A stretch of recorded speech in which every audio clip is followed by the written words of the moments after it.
I wasn't doing too good. I mean, I was being a good citizen, but I was drinking too much after my divorce. Um, you know, dabbled here and there with stupid stuff. Um,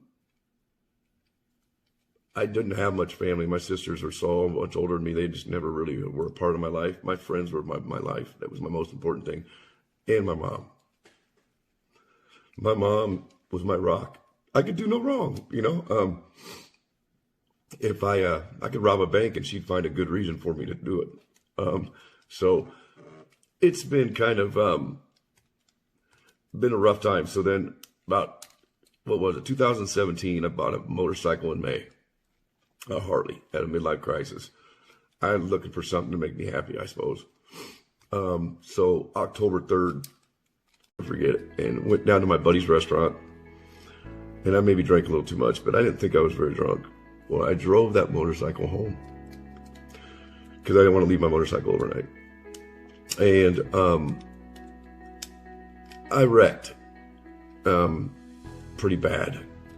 And then matter of fact, I got right up out of that and tried to pick up my bike and get out of there. I knew I was in trouble.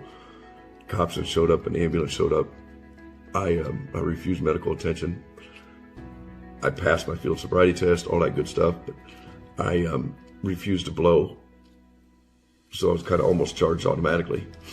But for 2 hours, an hour on the street and then another hour at the police station, where I could basically kept refusing to blow. And you got to understand my life, the way I grew up, the south side of Des Moines. It was my mentality. The way I grew up, the south side of Des Moines. It was my mentality. I wasn't going to give in that easy. Cops were going to have to work for it. I know that's my head. That's stupid. So about 2 hours went by. I'm sitting at the police station 2 hours later, and I shit you not, my whole skeleton started to hurt. I was like, what the? So I told the police, I said, I need to go to the hospital.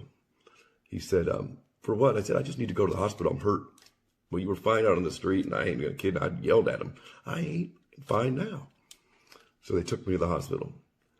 I had 7 broken ribs, a collapsed lung, a broken collarbone, really bad broken collarbone. I've got plates in it to this day, and broken shoulder blade, and broken 3 toes, and a bald spot, like I'd been scalped by an Indian on the back of my head.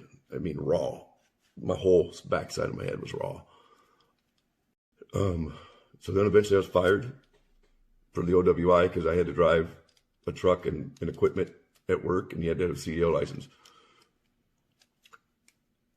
January of 2018, I was fired. And I went into a dark place. I'd lost everything. I'd lost everything. I'd lost my job of 20 years, my insurance. I was about to lose my home. My daughter quit talking to me for about 4 months.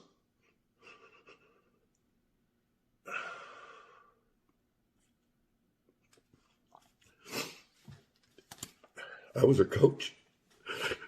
She wasn't happy about it. Damn, man, I can't believe him. Anyway, let me finish it up. Long story short, I can't believe him. Anyway, let me finish it up. Long story short, I battled for 6 months. My lawyer was a rock star, man. He got me my driver's license back after 4 months. I kept looking for jobs. I got into the car business.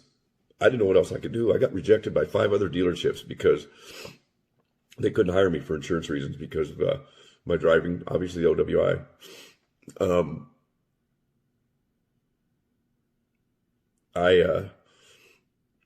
I had some really good, I mean, I came out of the gate pretty good.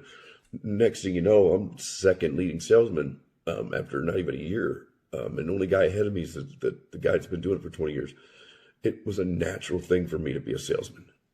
I didn't know I was that good. Of course, my dad was in real estate, so maybe some of that's going. He's always was a guy on his soapbox. He chatterbox like his son.